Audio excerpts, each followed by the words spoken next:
वाहिद हस्ती हैं field marshal कि वो एक फ़ोन कॉल करें ट्रंप फ़ौरन उठाते हैं।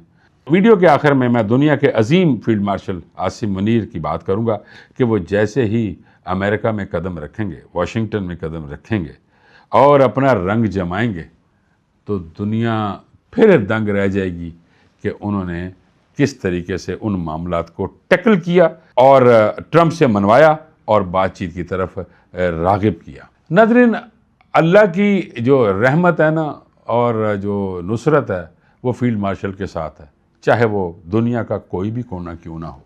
दुनिया जिसको मान रही है, हम कैसे ना माने। हमारे तो वो अपने अजीम लीडर हैं, अजीम फील्ड मार्शल हैं।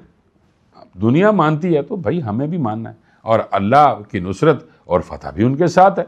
मैं बात करने लगा नाज़रीन, वो वाहिद हस्ती हैं फील्ड मार्शल कि वो एक फ़ोन कॉल करें ट्रंप फ़ौरन उठाते हैं और दूसरे जो उनसे हैं पूरी ममालिक, जित बड़े बड़े ममालिक हैं, उनके डायरेक्ट फ़ोन कॉल नहीं उठाए जाते।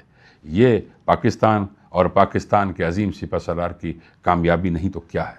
और दूसरी तरफ अगर ईरान की बात करते हैं तो अजीम सिपह सालार जैसे ही वहाँ पहुँचते हैं उनका भाइयों की तरह इस्तकबाल किया जाता है। आपने नाज़रीन देखा कि अब्बास इराक़ची ने किस तरीके से गले मिले, वो जो गले मिलकर काफ़ी देर तक जुड़े रहे, गाल के साथ गाल मिलाए और मुसाफिया किया और बड़ी खुशी मनाई। और आप अंदाज़ा फरमा लीजिए कि जैसे ही हमारे फील्ड मार्शल ईरान पहुँचे तो वहाँ पे एक नगमा भी बनाया गया।